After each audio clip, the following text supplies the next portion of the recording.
I want to get into this book, so I got to tell you something kind of funny. So, Simon and Schuster is pushing out your book so hard because I always talk to David, your publicist. We've had Brad Thor on plenty of times. I have gotten, I believe, like 4 copies maybe of this book in the mail. I have like the unedited soft cover and then the regular soft cover and the hard cover over here. So they're doing a great job of getting your name out there. And of course, I was like, let's get Jim Shockey on. I'm very glad that we were able to set this up. But yeah, getting into the book Call Me Hunter, I'm wondering what made you want to write a novel like this. Was it inspiration from a guy like Navy SEAL Jack Carr, who has taken his experience into being a best-selling fiction author now with thrillers? Is it inspiration from those type of guys, or is just like this is on to the next chapter of yet another thing you wanted to accomplish? Yeah, this is actually the last chapter, or at least certainly, it's the anticlimax of my life. I knew I'd be a novelist from when I was 10 years old. I literally started writing my first novel when I was 10 years old, and realized, 8 pages in, that I sucked. I didn't have it. There's actually a skill involved with Of with course. the craft of writing, and more importantly, at that age, which I also envisioned my museum, my Hand-to-Man Museum of Natural History, Cultural Arts, and Conservation. I knew I would do that with my life. So those two things is why I lived my life as I did. I lived it purposely. The collecting I could do back in those days, seashells, pretty rocks, insects, steel fishing, boral fishing lures for my father's tackle box, or my grandfather's, even better, for my museum. But writing, I realized I had to hone the craft. I needed an education first, and then I had to live life. Some people can just get educated and learn how to write and then make it up right out of university. They're writers. That's their career. That's not the way I could do it, and that's not the way Jack did it. I mean, you live life first, then you have a story to tell, as opposed to telling a story so that you can live life. Use that money or whatever, the time that it offers you to live your life, whatever you want to do. So I started back then, but then realized I couldn't. I had to live a life. So in 1993, 30 years ago, I penned the first lines of Call Me Hunter. Zhivago is dead. I hunted him down and I killed him. And I wrote that first whole page exactly like it is today. And I sat there, about to start the next part. I said, I haven't lived life enough yet. Even though, I was in my middle 30s by then, I had not lived life enough to really consider myself an author. So I of the kind of novel that I wanted to write. So I just kept going, like I say, 300 days a year on the road, going, just filling my life with experiences and adventures and travel, and knowledge, and hopefully a little bit of wisdom over that time too. But then in 2019, that's what I say. I sat down and said, okay, it's time. 2019 November, that was time to. I've done all that other stuff, and now it's time to write the novel. So yeah, I'm a firm believer. In fact, I think I wrote a blurb like that for Jack. I was there when he got the call from Chris Pratt saying he wanted to option his Terminal List book. It wasn't even out yet. Wow. You know, Wow. yeah, yeah, I was right standing right there. It was John Dubin and I and Jack, and we yeah, it was a fun time to, it was Jack Carr, or it's Chris Pratt on the phone, and you know and at that time I had not started my novel. I mean, I told Jack, I said, look, I have a novel. I just have to sit down and write it, and I'll send it to you when it's done. Which thankfully he took the time to read.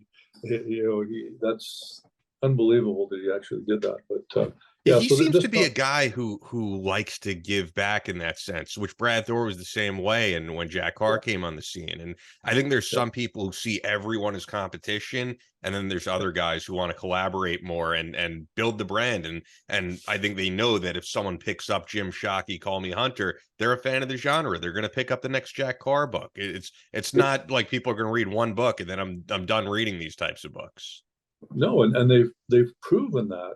I mean, in the writing world, what I've discovered, because I'm not a writer. That's not been my career.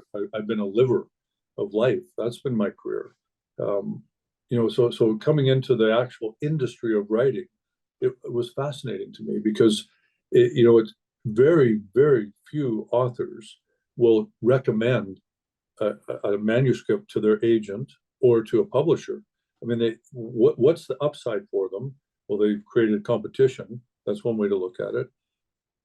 But the downside is that they won't.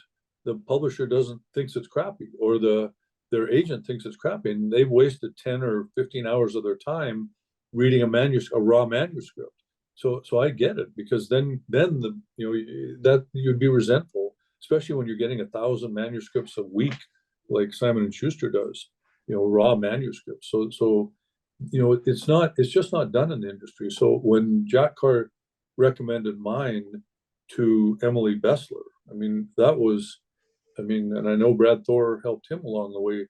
Yeah. And I will absolutely, because again, it's not what are they going to do? No, if I believe something, I sincerely believe it, and that's good enough.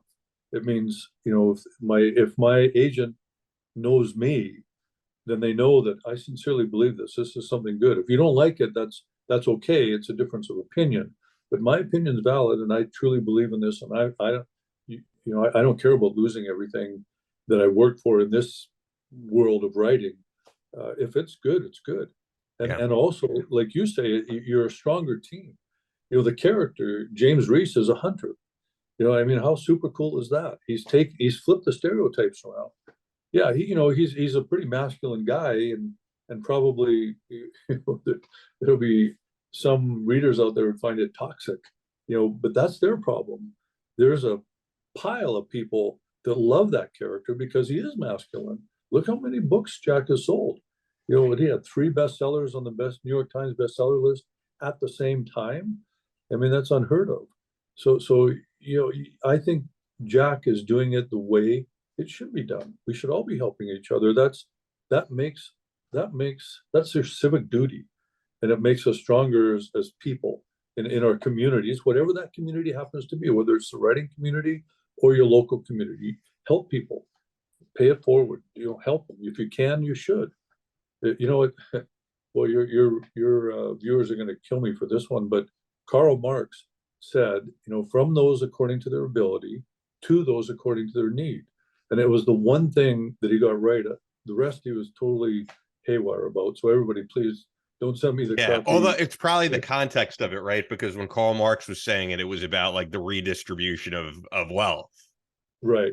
And what I'm saying is it's a responsibility, if you have, to give, and that makes good, strong community. And that's what Jack did for me. He helped me along the way. That's what Brad Thor did for Jack.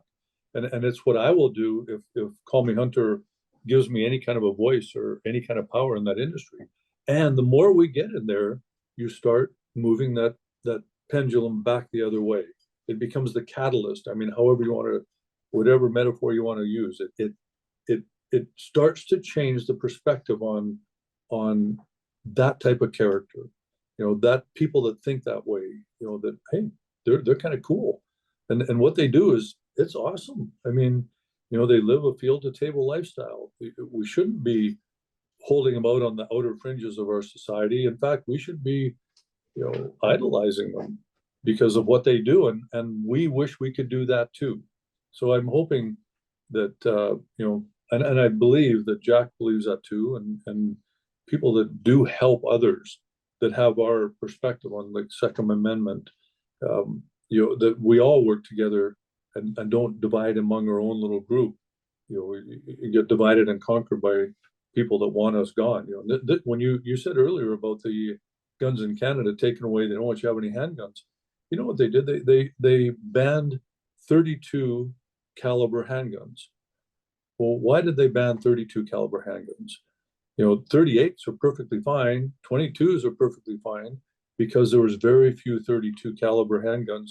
So they basically cut off a little segment of the hunting group crowd, and they'll cut off another segment, if they can, like the semi-autos. Well, a lot of people don't have them. They go, oh, it's not me, it doesn't affect me.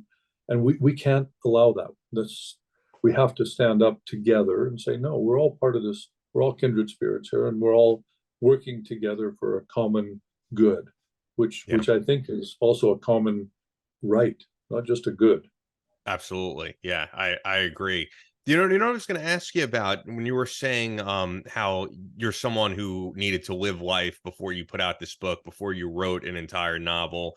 And you know, in the life of Jack Carr, for example, we know he served in plenty of deployments as a Navy SEAL. He's seen so much combat. He's seen so many life or death situations. I'm wondering for you as a veteran, as you said earlier, you haven't served in combat. So are the characters and the events in here, are they based off any real things that you witnessed or any real stories that you had? I'm curious about that. You see my Yeah, little you're smirk smirking, there, people, because as I'm talking, it pans to you, pans to me, but you are smirking as I say this. Yeah, and the reason is because there is it's really autobiographical. Call Me Hunter is they had to pick a category for it, so they called it a thriller, commercial fictional thriller. Um, but actually, it should be, if there was a category, it would be autobiographical abstract fictional thriller. So it's I say it's like cubism, where you're looking at it and you recognize it's a human form, but it's not right. It's not the way. It's not realism. Um, and I also say in there that it's this is my story, and in the preface I say nothing would make me happier than someone with a pile of money who just doesn't want to believe that they start digging, and the deeper they dig, it's like quicksand. Like I say in the preface, it's they struggle against this suspended reality. They're gonna end up sinking in the quicksand, and which is the novel's hold. And then in the end, they're going to be faced with having to make a call. Is this real? How much of this is real? You're asking me to give it away, and I'll tell you this, and I'll do it with nudge, nudge, wink, wink.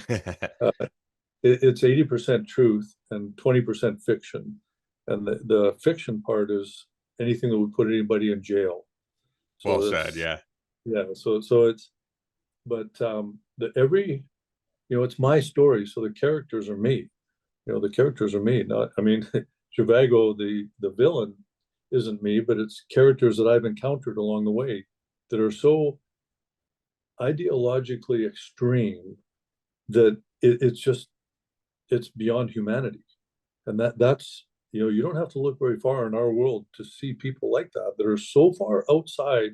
They've just lost humanity because their ideologies are so they're so fixated with their ideology they can't even countenance another point of view, and hence you end up with this intense hatred and a disrespect for humans and human life, human feelings.